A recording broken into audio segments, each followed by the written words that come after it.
శ్రీజ మొదటి భర్త, రెండో భార్య ఇప్పుడు ఏం చేస్తుందో తెలిస్తే అసలు నమ్మలేరు.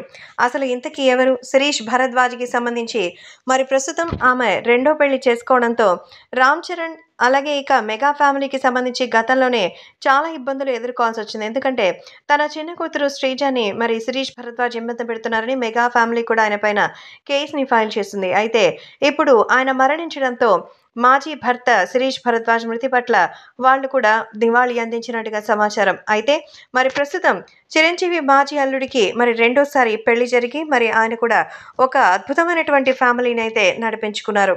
సో ప్రస్తుతం ఇండస్ట్రీలోనే కాకుండా రాజకీయ ప్రముఖులు కూడా వచ్చారు. సో ప్రస్తుతం చిరంజీవి కూతురి వివాహాన్ని తనకు నచ్చిన వరుడికి ఇచ్చి అంగరంగ వైభవంగా అయితే పెళ్లి చేశారు. అయితే ఇప్పుడు తను రెండో పెళ్లి చేసుకున్నారు. తను ఇష్టపడినటువంటి అమ్మాయిని మరి చాలా అద్భుతంగా అయితే తను ప్రేమించి పెళ్లి చేసుకున్నారు. సోషల్ మీడియాలో అమ్మాయితో క్లోజ్‌గా ఉన్న ఫోటోలు పోస్ట్ చేస్తున్నారు. ఆమె తన భార్య అని తెలిసింది. శ్రీజ అలాగే శిరీష్‌కి సంబంధించి ఒక పాప ఉంది. అయితే ఆయన చనిపోయేక ముందు పొలిటికల్‌గా కూడా వచ్చినట్టుగా అయితే సమాచారం.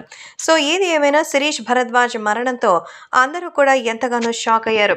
సో శిరీష్ భరద్వాజ్ అసలు మరణానికి కారణం ఏంటంటే విపరీతంగా మద్యానికి బానిస అవ్వడం కూడా దానికి కారణంగా అయితే చెప్తున్నారు.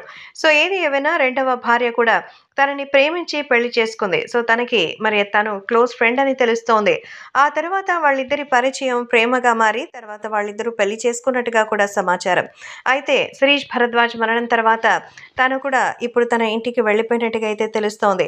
శిరీష్ భరద్వాజ్ రెండో భార్యకి సంబంధించినటువంటి ఆ బ్యాక్‌గ్రౌండ్ కూడా పెద్దగా ఏమీ లేదు. తను కూడా ఒక సాధారణ కుటుంబానికి చెందినటువంటి యువతిగానే తెలుస్తోంది. సో ప్రస్తుతం వాళ్ళిద్దరూ సంతోషంగా ఉన్నారనుకుంటే ఉన్నట్టుండి తన మరణం నిజంగా చాలా బాధగా అనిపిస్తోంది. ఎందుకంటే శ్రీజని 2016లో పెళ్లి చేసుకుంటే మరి ఈ సమయంలో వాళ్ళిద్దరి మధ్య వివాహానికి సంబంధించి చాలా ఇబ్బందికరమైనటువంటి పరిస్థితులు వచ్చాయి. ఏది ఏమైనా రెండో పెళ్లి చేసుకుని తన కొత్త రాజకీయ భవిష్యత్తులోకి అడుగుపెట్టారనుకుంటే ఇలా హఠాన్మరణం చెందడం అందరికీ షాకింగ్‌గానే ఉంది.